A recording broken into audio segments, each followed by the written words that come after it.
민주당 중심의 비례 정당 뭐 이렇게 얘기하게 되어 있습니다. 지난 시간에 이제 저희가 얘기할 때 플랫폼과 관련된 얘기를 좀 해주셨고 네. 이것은 위성 정당이라고 볼 수는 없다라는 주장을 이제 해주셨기 때문에 그래도 이제 비례를 내는 당이기 때문에 비례 정당 정도는 표현해도 되겠죠. 그렇죠. 그런데 지금 확실하게 지금 당위성을 얻어가고 있는 상황이에요. 오늘 녹색당이 전당원 투표를 통해서 비례연합정당에 전격 참여하기를 결정했습니다. 70%가 넘었죠? 74%. 그리고 더 놀라운 건 투표율입니다.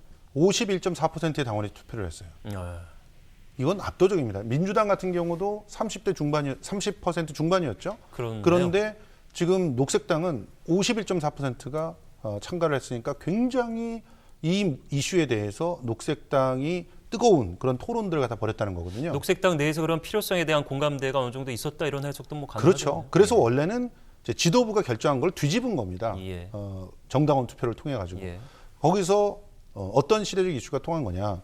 연동형 비례대표제가 갖고 있는 기본 취지가 뭐냐? 그거는 소수 정당들에게 의회에 입성할 수 있는 기회를 주자는 것이고 또 사표들을 이 소수 정당을 지지했던 사람들에게 사표를 만들지 말자는 것인데 그것을 거대 정당 미래통합당이 위성 정당을 만들어서 전부 의석을 도둑질해 가니까 그것을 막아보자라고 하는 그런 입장이거든요. 그 입장에 공감하겠다라고 전당원이 그야말로 몰표를 줬다는 것이죠. 그래서 녹색당은 발표하기를 이런 그 당원들의 의사를 준엄하게 받아들여서 최대한 소수 정당의 의회 진입의 그 가치를 살릴 수 있는 그런 합의를 좀 해보겠다 이러면서 아주 칼을 갈고 있는 그런 상황인데 지금 현재 그러면 이 비례연합정당으로 참여하겠다고 한 당이 어디가 또 있냐면 미래청년당이 또 있죠.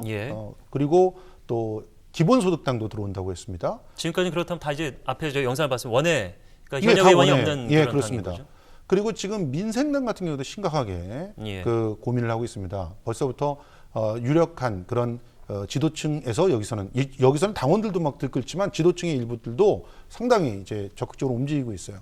이런 상황에서 이 그릇 안에 민주당 이외에 다른 정당들이 이렇게 골고루 포진한다면 지금 특히나 민생당 같은 경우도 3%가 계속 안 나오고 있거든요.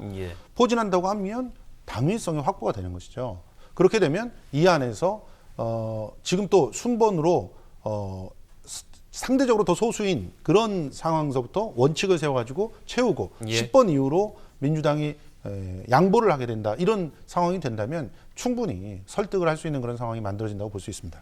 지금 설명해 주신 그런 이제 당위성 부분이 민주당이 결국에는 애초에 말해서 조금 상황을 바꿔서 비례정당에 참여하게 되는 당위성인 건데 여기에 대해서 이제 자세한 설명해 주셨으니까 의견을 좀 들어보면 될 것 같아요. 근데 저는 이 비례정당만 가지고 본다면은 뭐 어떤 정당방위, 의석 도둑질부터 여러 가지 얘기가 나오기는 하지만은 사실 민주당이 주도를 한 거 맞고 그 실체는 공수처 설립을 위한 야합이었다고 봐요. 사실 여기에 대해서는 변명의 여지가 없다고 봅니다. 다만 이것이 선거라는 거는 상대적인 거란 말이에요. 그래서 미래통합당의 여러 공격 포인트 중에 하나가 될 수는 있지만 여기에 매몰돼서는 안 된다는 생각이 드는 게 이 비례정당이 이번 뭐 총선 결과에 관건이다 이렇게 얘기를 하는 거는 지역구에서 어느 정도 비등한 의석수가 배분됐을 때 얘기를 하는 거거든요.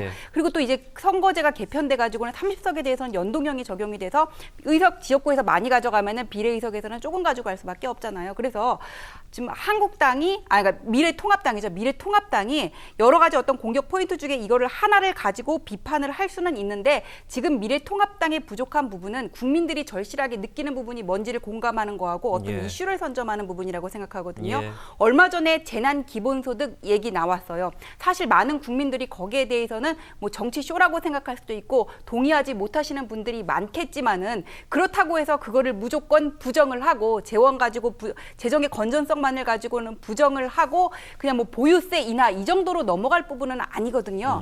그래서 일단 재난 기본소득 저쪽에서 먼저 얘기 나왔으니까 이번 이슈도 일단은 한국당이 선점할 수 있는 거를 뺏긴 거라고 볼 수가 있는데 그러면 우리는 어떻게 해야 될 것인지 코로나 위기의 경제 상황을 극복하기 위해서 어떤 대안을 내려놓을 것인지에 대해서 뭔가 이렇게 이슈를 내놓을 수 있어야 전체 총선에 유리한 영향을 미칠 수 있을 거라고 봅니다. 예. 지금 현재 그 미래통합당의 대안은 하나잖아요. 외국인들 출입만 못 지키면 되는 건데 그런데 일본인들은 계속 이제 출입을 시켜야 된다고 주장하고 있으니 이 앞뒤 안 맞는 그런 자신들의 대안에 대해서 앞으로 어떻게 계속 그 고집을 해나갈지 예. 지금 대구 경북의 소상공인들 자영업자들은 그냥 아우성입니다. 근데 이분들에게 그냥 무슨 보유세만 낮춰주고 무슨 세금 좀 조정해 주는 걸로 되겠습니까? 지금 당장 거기에 물이 들어가지 않으면 다 말라 죽어요. 죽고 난 다음에 도대체 여태껏 그렇게 자신들을 갖다가 일관되게 지지해 준 사람들을 나몰라라 방치해 놓고 과연 어떻게 지속적으로 정치를 하실 것인지 참 걱정스러운 상황입니다. 예. 박근혜 전 대통령 때 경제 민주화 얘기했었잖아요. 그때 이제 김종인 대표가 선거를 승리로 이끌 수가 있었던 건데 좀 뭔가 지금 발상의 전환이 필요한 시점인 것 같아요. 예. 자, 이 민주당 얘기를 조금 더 해보도록 할 텐데 비례정당의 지지율, 통합당의 위성정당인 미래한국당에 뒤처진다는 여론조사는 또 있습니다. 이게 비슷한 내용으로 동시다발적으로 이제 여론조사가 나오고 있는데 오늘은 저희는 이걸 좀 살펴보도록 하겠습니다. 비례정당 지형 변화에 따른 지지도 변화. 자, 일단 우선 위에를 보면은 옆에 이제 위성정당들이 얼마나 가져갈 것인가에 대한 지지율이 같이 붙어 있습니다. 당과 함께. 정당은 37.8 대 26.8, 정의당이 12.3, 국민의당이 6.3. 그런데 비례정당의 지지는 22.7, 28. 수치상으로는 뭐 좀 차이가 보입니다만 오차 범위를 감안한다면 그렇게 큰 차이라고 보여지지 않는데 이제 정의당과 관련된 부분이 여론조사에서 좀 차이가 있는 것 같습니다. 정의당이 18.3의 지지를 얻을 가능성이 이 여론조사는 있다 이렇게 지금 나오고 있습니다. 예상 의석수로 봤을 때 123대 129였습니다. 비례대표 후보를 낼 경우에 근데 비례대표 후보를 내지 않을 경우와 이제 비교를 해보면 이렇게 되는 건데 바뀌는 거죠. 그러니까 바뀌는 겁니다. 상황이. 정의당은 뭐 보시는 대로 큰 차이는 없게 나왔습니다. 이런 조사는 13일, 14일 한국경제신문 조사기관은 입소수였고요. 응답률은 13.9, 신뢰 수준은 플러스 마이너스 3.1%포인트. 중앙선거 여론조사심의위원회에 조금 더 자세한 내용을 들어가 보시기 바라겠습니다. 자, 이 민주당이 비례정당에서 후보를 낼 경우에 정의당과 국민의당 지지율이 좀 올랐습니다. 이 여론조사만 놓고 봤을 때. 그러니까 이 여론조사를 기준으로 보면은 민주당이 비례정당에 참여했을 경우에 더불어민주당은 15% 정도까지 그 지지율이 큰 폭으로 하락을 하고 다른 정당은 이렇게 좀 상승세를 보이고 있어요. 근데 상승세를 보이고 있는데 중요한 거는 의석수거든요. 의석수를 기준으로 보면은 정의당, 국민의당은 뭐 당 지지율이 오른다고 하더라도 의석수에는 변화가 없고 정의당도 그냥 큰 차이는 없단 말이에요. 한 석 정도. 근데 그 대신에 참여를 했을 경우 민주당의 비례 의석수는 그러니까 비례연합정당의 의석수는 14석으로 지금 14석으로 2배로 늘어난다 지금 이렇게 나오거든요. 예. 그러면은 이런 명분을 차치하고 의석수만 가지고 본다면은 뭐 그냥 우리가 의석수만 가지고 본다면 실리적으로 해석을 하면 이거 당연히 참여한다고 결정을 할 수밖에 없었겠죠. 근데 다만 여기서 지금 부동층을 보면은 없음, 모름, 무응답으로 대답한 사람들이 참여를 했을 경우에 한 7%포인트 정도 늘어났거든요. 예. 이 부동층의 민심을 어디로 잡을 수 있는가가 관건이 되는데 이거는 뭐 어떤 정책이라든지 이슈의 선점, 아까 제가 말씀드렸던 그런 아젠다를 먼저 던지는 쪽에서 가져갈 가능성이 크지 않을까 생각합니다. 예, 요 여론조사만 관련된 의견을 좀 짧게 듣도록 예, 하겠습니다. 사실은 이 여론조사가 좀 지금 현재 현실을 적절하게 반영하지 못하고 있는 부분이 있어요. 그러니까 사람들한테 물어볼 때 지금 민주당이 비례 후보를 낼 때와 그다음에 비례 후보를 전혀 내지 않고 비례 연합정당에 참여할 때 이 두 가지만 본 겁니다. 그렇습니다. 그러면 그 안에서는 명분이라고 하는 게 사라지기 때문에 사람들은 비판적인 의식이 더욱더 강화될 가능성이 높죠. 그런 측면에서 이렇게 나왔다고 보는데 그래도 예. 불구하고 비례연합정당이 하나로 통일이 되어서 그것을 민주개혁 진영에서 전부 다 밀어줄 경우에는 미래통합당의 의석을 상당 부분 가져올 수 있다. 미래한국당의 것을 갖고 올 수 있다는 게 입증이 된 건데 예. 다른 여론조사 결과에 보면 더 드라마틱한 변화들이 예상되는 것도 있습니다. 이것은 특히 지금 현실, 지금 비례연합정당 플랫폼만 2군데가 준비를 하고 있고 예. 한 군데는 아예 그 자기네들이 민주개혁진봉의 오픈 캐스팅, 그러니까 오픈 프라이머리를 실시해가지고 비례 후보를 갖다 뽑겠다는 네. 정당이 또 하나 있잖아요. 예. 이런 정당의 그 다양한 포진에 따라서 많게는 전체의 40% 가까이를 가져갈 수 있다는 그 통계까지 나와 있는 게 있기 때문에 예. 이런 부분들을 갖다 함께 보시면서 지금 동향이 어떻게 돌아가는지 예. 봐야 될 것 같고 가장 중요한 부분 중에 하나가 전지현 변호사님께서 잘 지적해 주셨는데 지금 연동형 캡시온 30석은요.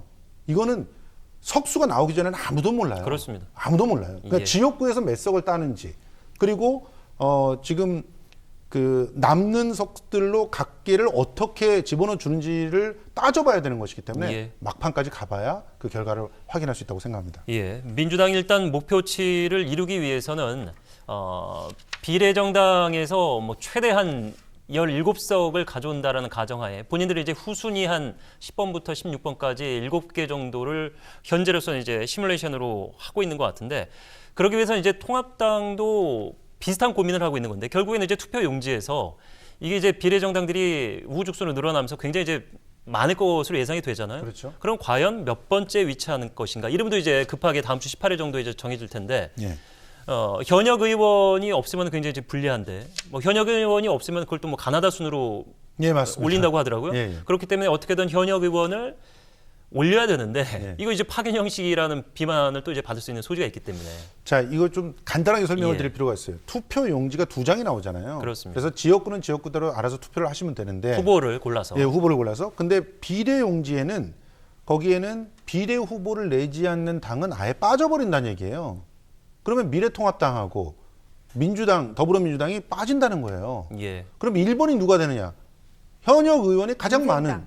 많은 그런 당이 올라가는 거예요. 민생당이 현재 시점에서는 제일 그러니까 많아요. 현재 참여를 당- 안 한다고 봤을 그렇죠. 때. 예. 근데 현재에는 민생당이 그 비례연합정당에 참여를 안 한다면 1번이 민생당이 올라갈 그렇습니다. 가능성이 있고 이제 2번이 또 지금 현재로는 정의당이 올라갈 가능성이 있는 거죠. 3번이 그러면 이제 3번이 이제 미래한국당. 미래한국당이 될 가능성이 있죠. 그런데 또 이게 얼마든지 뒤집어질 수가 있어요. 5석밖에 없으니까 그러니까 비례한국당에 현역 의원이 2명만 더 들어가면 2번으로 올라가고 민생당이 또 비례연합정당에 합류를 하면 예. 1번이 됩니다. 치열한 싸움이네요. 예, 그래서 지금 미래한국당에서는 아무래도 1번을 얻는 게 낫지 않느냐. 네. 이러면서 1번을 만들어보자 이런 얘기도 있는데 또 한편에서는 야, 이거 착각을 하면 안 돼. 1번이 지금 이쪽 지역구에서는 1번이 더불어민주당인데 1로 찍지 않을 맞춰야 거다. 된다. 그러니까 예. 이걸 좀 맞춰야 된다. 2번으로 맞춰야 된다. 그래서 수일기를 해야 된다. 이런 얘기들이 나오고 원래 있어서. 이전에 이제 투표하는 것은 항상 이제 번호가 이제 맞았었으니까요. 예, 예, 맞습니다. 이제 그래서 의원 꺼주기를 해야죠. 그러니까 예, 맞추려면. 그런 상황들이 벌어지고 있어서 참 답답한데요. 어쨌든 지금 기본적으로 이런 지금 현재 미래한국당에서 분석하고 있기로는 20번까지는 당선이 될 수 있는 가능성이 있다. 이렇게 보고 있어서 예. 20번 안에 어떻게 들어가느냐가 치열한 또 후보끼리의 경쟁이 되는 것이라고 볼 수 있습니다. 예.